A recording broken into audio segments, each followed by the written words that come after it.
this is David B69. Welcome to today's video. Please hit that like button, hit that subscribe button as well, and hit the notification bell for future videos. Let's get on to the show. Hey everybody, this is David B69. I hope everybody is doing fine today. I'm doing good, I guess. It's like just health-wise, I don't know, it's been climbing and everything, but it's day to day, it's rough. So it is rough on some things. But on other things, I'm going to talk about video games and my video game collection. I am going to show you the top, well, actually, before I do that, I'm going to say Drinking Games with Josh.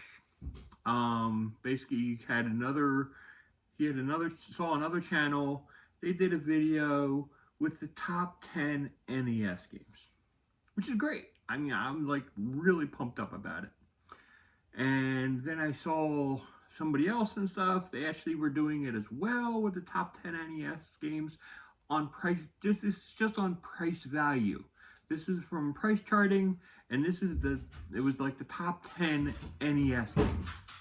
And I'm like, well, I'm not basically an NES collector really anymore. I like NES games. I love NES games.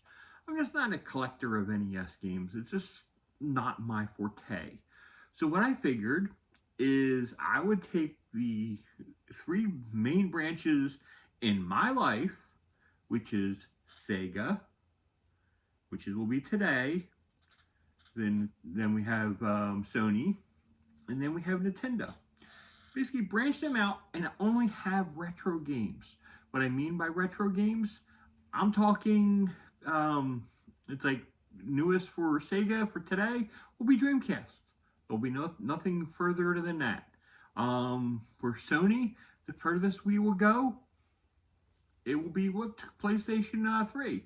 We're not going to go to the PlayStation 4. I know PlayStation 4 is last gen, but I want to go retro, which means I'm thinking these games have to be around 10 years old and older in order to be considered to be part of this list, really. If I make a mistake, people will yell at me in the comments, and I'm always happy to hear it because I love to be ripped. You might find it shocking. It just kind of like feels good and everything because you know people are watching your content if they are ripping you. It's like I like just community feedback. I like communication. I'm all good for it. If you want to rip into me, rip into me. I'm all cool. It's fine. Just don't get hateful. It's like I don't want hate. I don't think anybody wants hate. But if you have like some remarks or something and everything and stuff to improve the channel, I'm here for it. So there will be no price charting, which means I'm not going to spend the time looking up every value because I already have every value of every game that I have using the Game Eye app, which is like really cool.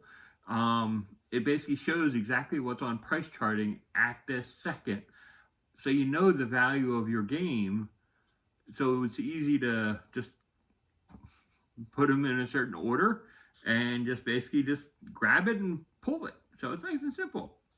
So here we go. Game number 10. This is number 10 on the value of my games that I have in my Sega collection is Mansion of Hidden Souls. Now, how many people have ever heard of this game, played this game? I would say, I think people have seen it, but would people play this game? I mean, it's just, for me, it's a hit and miss kind of game. I mean, I really am, it's like I'm not a horror guy, but it's supposed to be like a horror kind of like mystery kind of game. It's all fine. It's just not my forte, which is fine. It's not my forte. It could be other people's forte. But that makes the top 10 list. And by the way, only the top three of this game, which is makes this the most affordable, only the top three are above its original MSRP, which that is just awesome. Our next game is Mutant League Football. Now you're going to say to me, Dave, Mutant League Football is kind of an expensive game generally, and I'm like, I totally agree. But on my copy, I have no manual. Now what I do have is like really, really cool, and I want to show this off because I think it's really cool. Number one, GamePro magazine. Anybody remember GamePro magazine? There's an advertisement for that to get a subscription.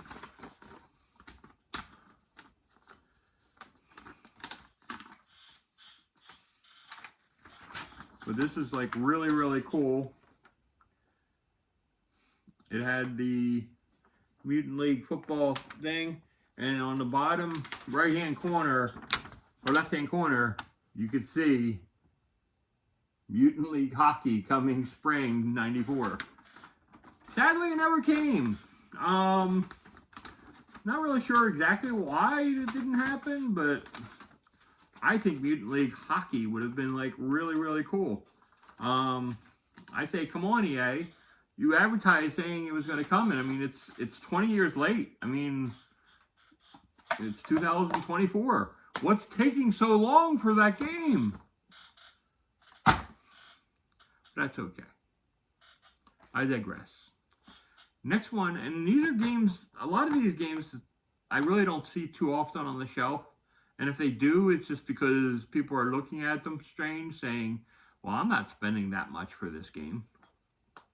One of them is NHL 98.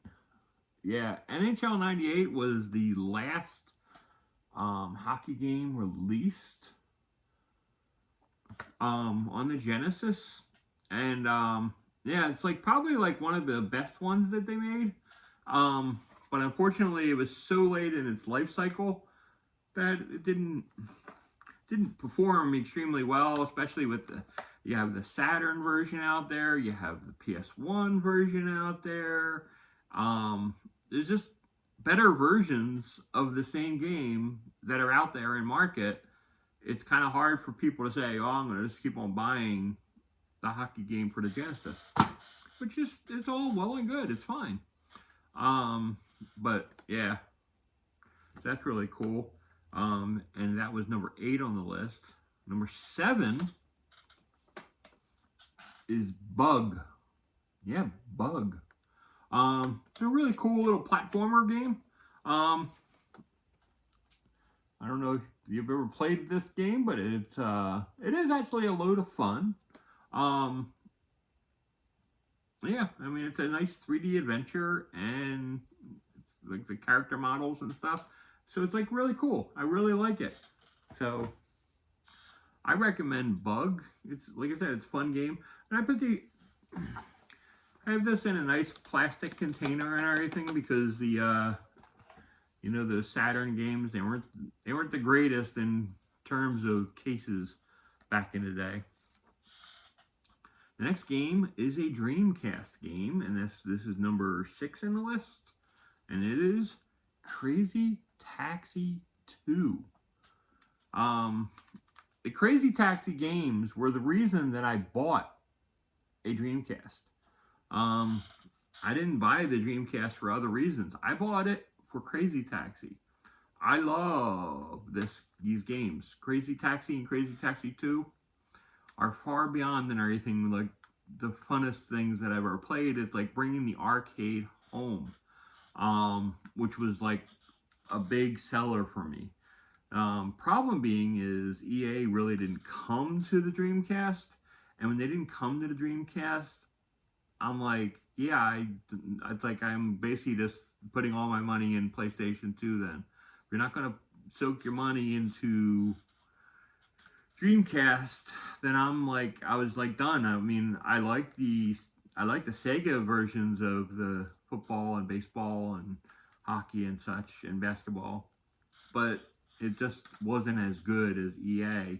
They were competitive, but they weren't as good. Only a hater of EA basically would basically come out and say, I just what's called it's like it's horrible, and I would never do that.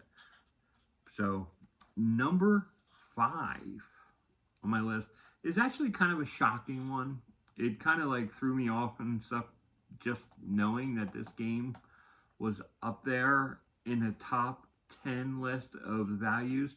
Now, to be fair, I did sell off a lot of really cool games, um, basically a little before Christmas to basically get some extra income in my house, and just basically I wasn't playing those games, and I just figured I might as well flip them because they were doing nothing but collecting dust in my game room, and they were just taking up room. But the next game is 3D baseball. Now, I'm like kind of like a hit and miss fan of 3D baseball. I think it's like really cool. I think they did a decent job. The player modeling and things were really nice. I mean, I was actually like quite impressed. Um, it just wasn't as smooth as some other baseball games back then. So, but it was like I said, they really did a good job. So it's 3D baseball on a Saturn, and that was number 5. Number 4 is a oldie but a goodie, and I am so happy to have a complete copy of this, and that is John Madden Football. R.I.P. John. R.I.P. I'm still missing you, dude. Because you are the maker of the greatest sports franchise probably of ever all time. And I mean, I didn't originally play this when I came in '93, but man, the fact that they made a football game this crazy good, and it was like it didn't have all of the depth and the frames and all the stuff that it was in the games and stuff in the mid '90s, but man, it's like it felt good, and basically it was a nice little stepping stone, and basically said, hey, this is like what we really want in a football game, and they expanded upon that, which was like really, really cool. So, John Madden Football, number 4 on the highest value on Sega, which is like, for me, this is the stuff that I own. So it's not the top values of all time or anything like that. It's just what I own. Number 3, and now we're getting over that echelon to over MSRP, which is this one's just as amazing. It's a special edition of a game, and it is Tecmo Super Bowl 2. Now, this is like a really in-depth football game. Now, it's basically, I would call this pretty much Super Bowl 3, but it's like Super Bowl 2.9, I would call it. I really wouldn't call it Super Bowl 3. I mean, it's like right below like where number 3 is. It basically is the same game. But yeah, I really like this game. The 3-year roster and schedule. I mean, you can play 18 weeks.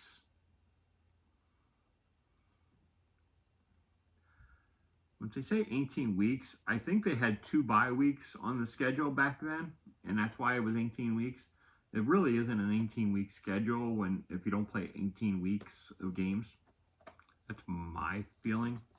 Now, the only negative to me on this game, for my value, is it has that little barcode on the cart. I am heavily looking for a copy of Tecmo Super Bowl, just cart only, to replace the cart in here. I'm not a fan of having a barcode on this, but beggars can't be choosers. It's a great game, and it's actually in. Besides the barcode, the card is in great condition. So, and it plays great. So, it is what it is. Next up, this is number 2, and this is kind of shocking. I actually thought this was like a really, really cheap game. I mean, I thought this was like something and everything that any mom and pop could get, and it would be like really cheap. But it's not. It's like high up there in value when it's complete in box.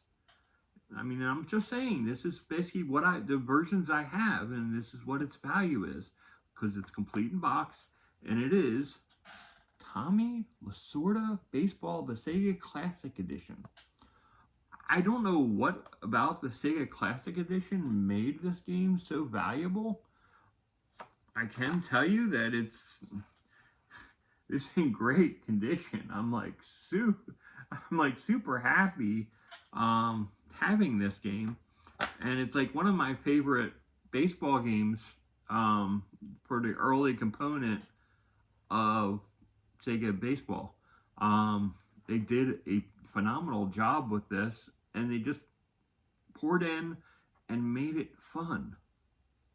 Basically, what you really want from a video game. You want to be able to go out there and say, by the end of the day, are you having fun? If you're having fun, that's a good thing. So, I mean, the fact that this is like right on the top of the list, the fact that I have 2 baseball games and they make my top 10 on the value list on my system, it's a thumbs up for me because I'm a huge baseball fan. And I love these games.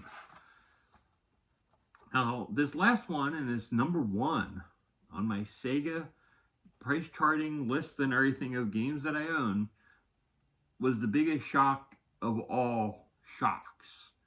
I had no idea. I had to go back to price charting and double check because Game I gave me the price, and I'm like, there's no freaking way that this is the top game. But it's like, if you're ever going to the store, how often do you see this game? I personally really don't see it that often until I actually like ran into it and saw it this one time, and I got it at a good price because the seller really didn't know what the value, because they saw a sports game and said, well, this is a sports game, it's not really worth much. And they basically sold it to me cheap. And I can't basically say anything more than that. And that is Worldwide Soccer 98. I gotta tell you, this game is like, it's a really good game. It's a good soccer game on the Saturn. But man, just having this and just, it's the top value, and it's like really just up there in price. Like I said, I'm not going over telling you what price is. You guys can look it up on price charting yourself, and you'll be like, wow, this is like actually like really high up there. And I wouldn't expect it to be high up there, and that's my opinion as well. I didn't expect that that game would be the highest value of my collection. So, anyways, I hope you enjoyed this little ride.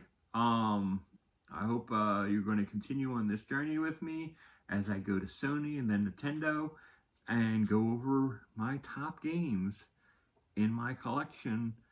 So, until next time, this is David B69. Peace.